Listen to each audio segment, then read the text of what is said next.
Hey everyone, this is Martin from How to Make Mobile Games on YouTube.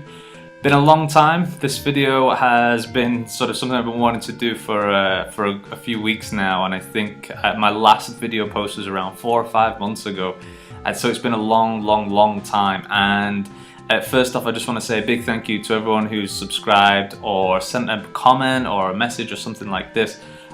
You know, I do read them all, as I've mentioned before, and it's great to see that people are still getting something out of the original Pong tutorial that I did roughly 1 year ago or something like this.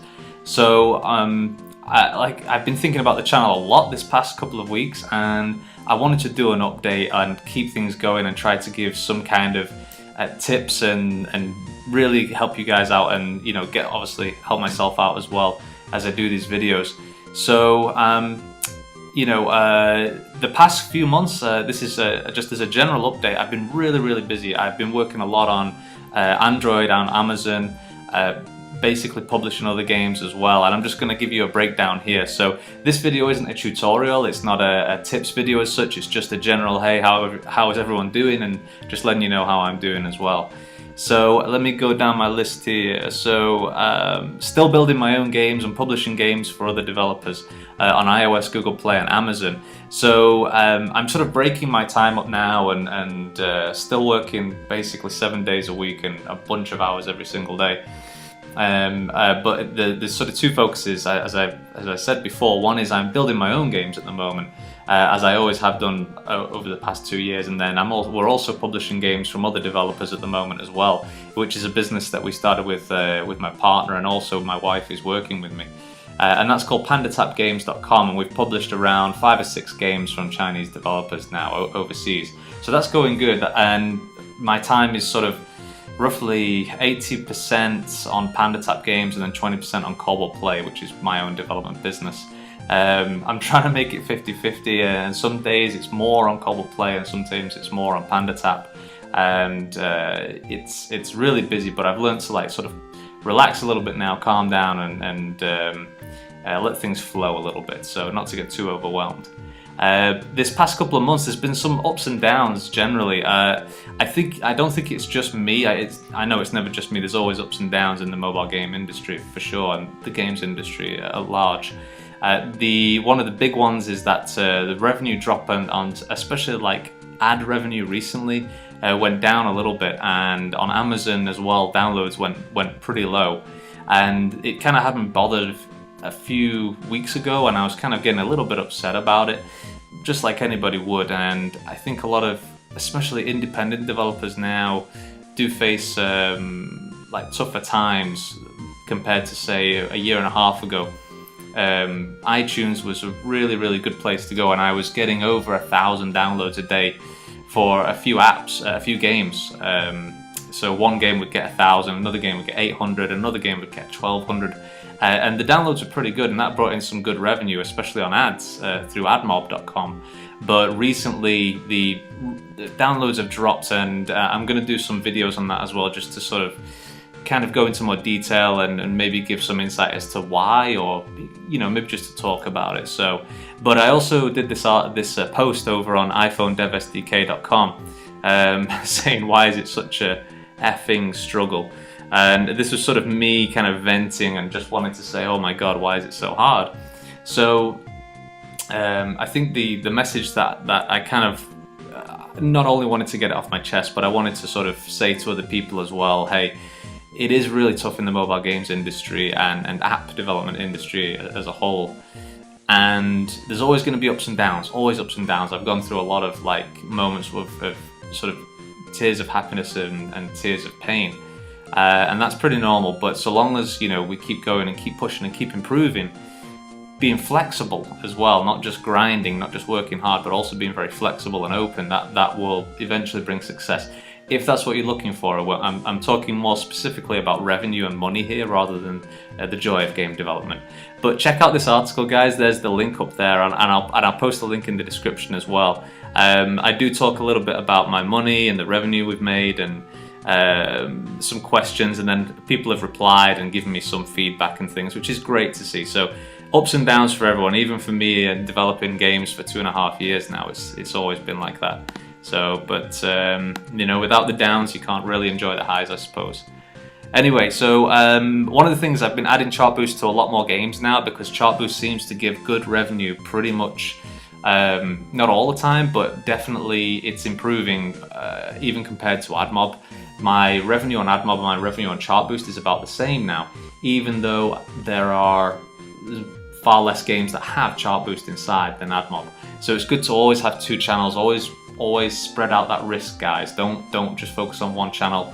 Don't just do iOS. If you have the ability to do Android as well and say Windows, then do all of them if you can. Really spread out that risk, even on say the ad channels as well. So if you can use AdMob and Chartboost, or even use an advertisement mediation platform such as Mopub.com, they allow you to use different ad networks in a single game, and they'll pick out the best ad prices for that particular impression. So I'll explain a little bit more about that if you guys are interested. I'm not using Mopub right now, but the point I'm making is always spread your risk. So next point, so still tough to get downloads on iOS without a good rank and marketing. As I mentioned before, iOS has just been really tough at the moment, and sort of a bunch of my games from Cobalt Play get less than 100 downloads a day. For free games, that's worldwide, that's not just in one market, which is terrible compared to how it was this time last year. From the main reasons that I've discussed with other developers is that the rank algorithm was changed heavily around 1 year ago when they introduced like a Chomp update. Chomp was a company that they purchased that had some kind of search algorithm, and then it changed, and all of the small independent developers, basically their downloads sunk. And the other one was when they moved onto iOS 6, they moved to the slide search, so that you slide left and right and you see big panes, as opposed to that list of 5. So that means now when a user looks for something, they don't see that list of 5 with the icons, they only see 1 every time.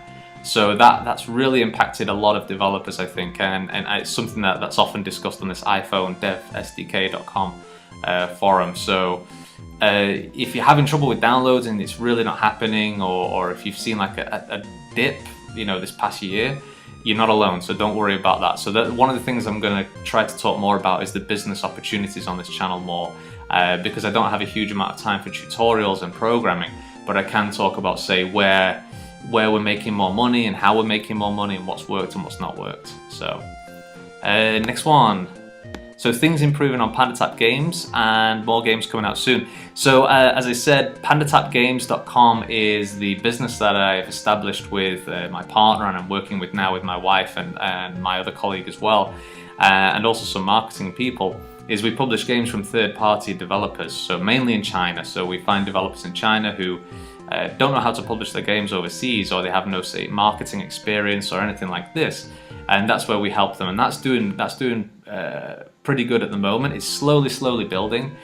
We've done things with PandaTap Games that I've never done with Cobalt Play. For example, we spent around how much was it? About £5,000 or £6,000 on a Chartboost advertising campaign, and that was pretty interesting. So if you want to know about that, then let me know, because I can go into the details a little bit more. I might not be able to talk about the revenue exactly, but I can talk about how much we spent and how it worked and what kind of effect it had.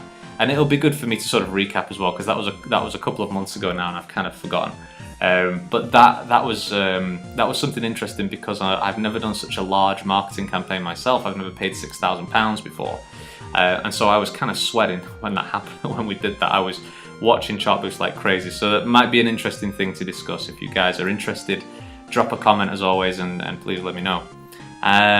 Kingdom of Zombies is coming out soon. I just did a video on the channel, and here's a couple of screenshots. So Kingdom of Zombies is our newest game that's going to be released.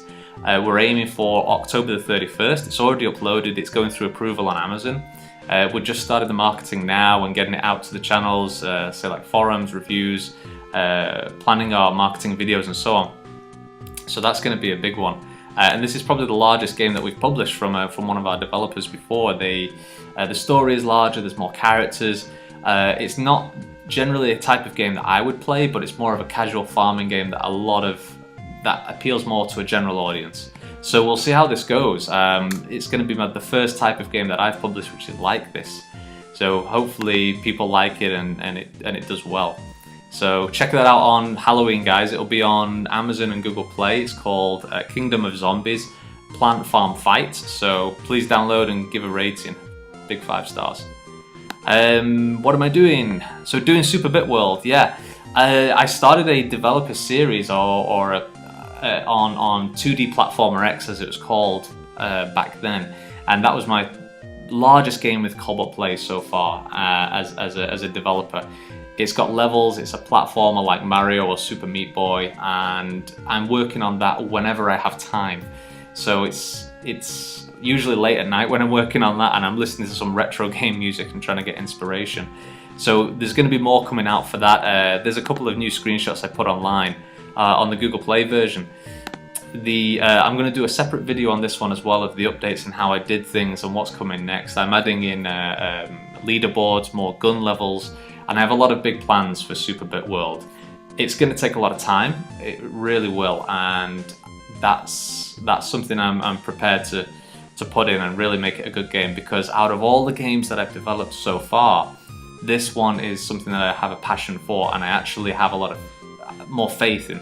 The other ones were basically small fun games that I've developed that I've enjoyed playing, but not something that I've really had a huge passion for. So this is something that hopefully I can really build up and give a lot of insight and depth into, especially on the channel as well, and explain what's worked and what's not worked.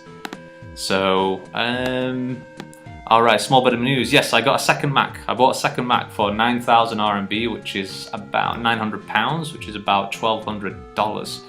And I bought a second Mac and I'm using Unity 4.2 now. So I noticed a couple of comments on the channel about using the Pong video that I had, the Pong tutorial that I did. That's using Unity 3.5.7, and now we're on 4.2, so there are going to be some differences.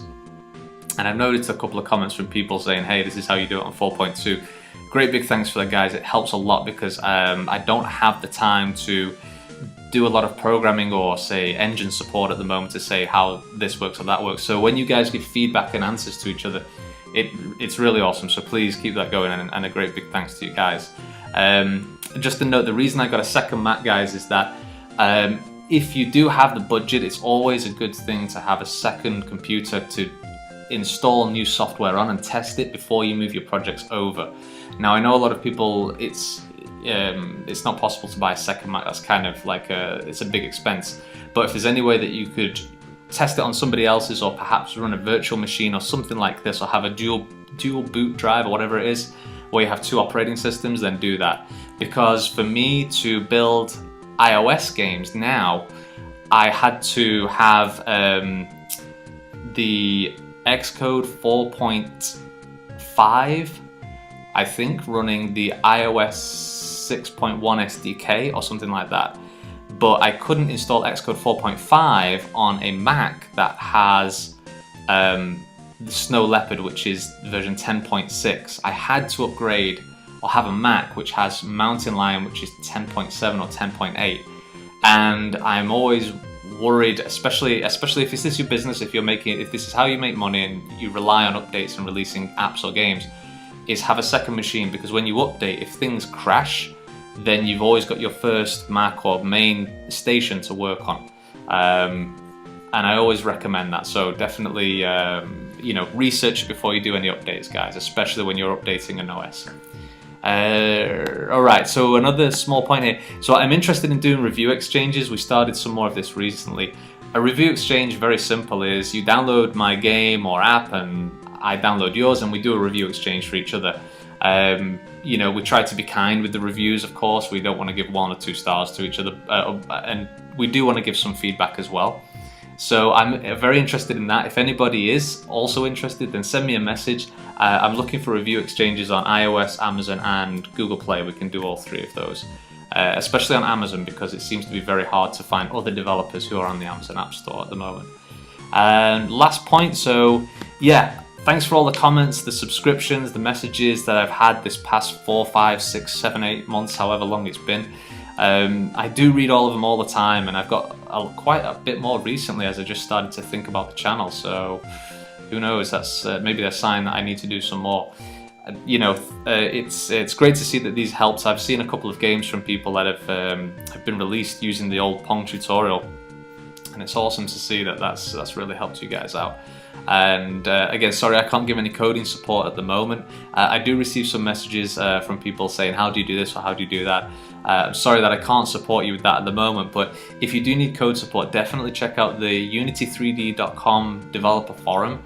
Their whole thing is about supporting developers and code and helping them how to do things, and that's really their job. So if I'm not able to answer, or if someone on the channel isn't able to answer, then definitely check out unity3d.com, the forums on there. Those guys are awesome, and they're far better at me at answering technical questions. So, but I'm going to do some more videos soon, guys, and it's going to come out, and I'm going to try to keep more going. As always, comment, please subscribe, please tap that like button down there wherever it is. That always helps, and tell me what you want to hear, tell me what you want me to talk about, and I'll do my very best to keep on bringing new videos out and talking with you guys. Anyway, for now, everyone happy developing, have a great weekend, okay? Bye-bye.